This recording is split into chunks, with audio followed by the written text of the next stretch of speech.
मुंबईतल्या मालाडमध्ये एका लोकलमध्ये ज्या प्राध्यापक आलोक सिंहांचा खून झाला ते त्या दिवशी अचानक लवकर घरी आले होते, कारण त्याच दिवशी त्यांच्या पत्नीचा वाढदिवस होता। पत्नीला ते जेवायला बाहेर घेऊन जाणार होते, मात्र अखेर पत्नीचा वाढदिवस साजरा होऊच शकला नाही। या निमित्तानं लोकलमधली गर्दी कशी कमी करणार या प्रश्नाची चर्चा आता पुन्हा एकदा सुरू झाली आहे। काय आहेत त्यासाठीचे ऑप्शन्स पाहूयात, हा एक खास रिपोर्ट।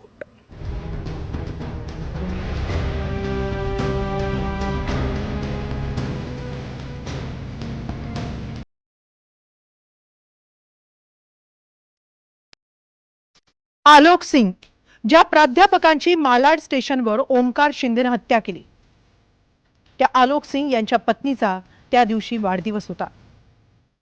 एरवी आलोक सिंग रात्री उशिरा घरी यायचे, मात्र त्या दिवशी आलोक सिंग यांची पत्नी पूजा सिंहचा वाढदिवस होता, म्हणून आलोक लवकर घरी परतत होते। पत्नीच्या वाढदिवशी रात्री बाहेर जेवायला जायचा त्यांचा प्लॅन होता।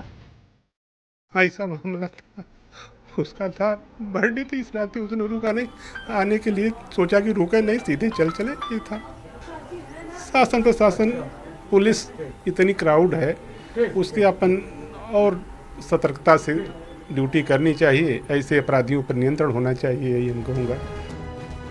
आलोक सिंह यांच्या हत्येप्रकरणी अटक करण्यात आलेला ओमकार शिंदे मरीन लाईन्सच्या एका डायमंड कंपनीत काम करायचा। त्यासाठी कामाला वापरण्यात येणारा चिमटा ओमकार शिंदेच्या खिशात होता। मालाडला उतरल्यावरून ओमकारनं आलोक यांना त्याच चिमट्यानं भोसकलं आणि पळ काढला। फक्त रेल्वेतून उतरताना म्हणजे मालाडला यातील मयत आणि संशयित या दोघांनाही मालाड रेल्वे स्टेशनला उतरायचं होतं, तर उतरण्याच्या आधी कोण उतरणार आणि परत कोण उतरणार ह्यातून त्यांचा जो काही किरकोळ वाद चालू झाला, त्या वादातून ही सदरची घटना घडलेली आहे। यातील संशयित आरोपिताने जे बळीत आहेत आलोक कुमार सिंग यांच्या पोटामध्ये तीक्ष्ण हत्यारानं वार केला होता। त्याला मेडिकल हेल्प आमच्या जीआरपीने दिली, त्याला शताब्दी हॉस्पिटलमध्ये नेला असता शताब्दी हॉस्पिटलमध्ये त्यांना दाखल करण्यापूर्वी मयत घोषित केलं।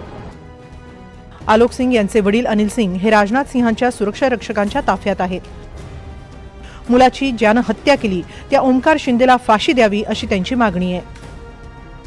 शासन प्रशासन अपना काम सही तरीके से कर रहा है, लेकिन मैं यही चाहूँगा कि इस प्रकार की घटनाएं रुकें। जो व्यक्ति हमारे लड़के के साथ गया उसको फांसी की सज़ा हो, जो हमारे बच्चे की जान लिया उसकी भी कानूनी रूप से जो नियम है उस अनुसार उनको फांसी की सज़ा हो। हमारे शासन से यही मांग है। लोकलमध्ये उभं राहण्यावरून आलोक सिंग आणि ओमकार शिंदेमध्ये वाद झाला। पोलिसांनी मालाडमधले विविध सीसीटीव्ही फुटेज तपासून आलोकला अटक केली। कुणाची हत्या करणाऱ्याला कडक शिक्षा व्हायलाच हवी, मात्र या निमित्तानं लोकलमधल्या गर्दीची पुन्हा एकदा चर्चा होतीये। लोकलमधली गर्दी कमी करण्याची मागणी या निमित्तानं जोर धरतीये।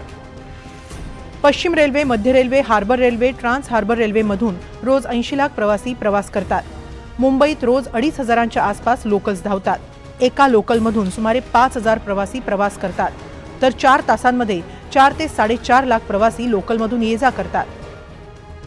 लोकलवरचा ताण कमी करायचा असेल तर काही उपाय सुचवण्यात आले होते। पहिला उपाय म्हणजे कार्यालयांच्या वेळा बदलणं, दुसरा उपाय म्हणजे लोकल संख्या वाढवणं। त्यानुसार पश्चिम रेल्वे 2030 पर्यंत 165 अतिरिक्त लोकल सेवा सुरू करणार आहे, तर मध्य रेल्वे 584 सेवा वाढवणार आहे। पुढच्या 5 वर्षात एकूण 749 नवीन लोकल सेवा सुरू होण्याची योजना आहे। तसंच बहुतांश लोकल्स 15 डब्यांच्या करण्यावरही विचार सुरू आहे।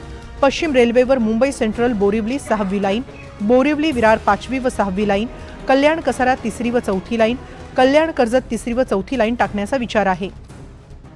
लोकलमधली गर्दी कमी करण्यासाठी अशा किमान 10 उपायांवर विचार सुरू आहे।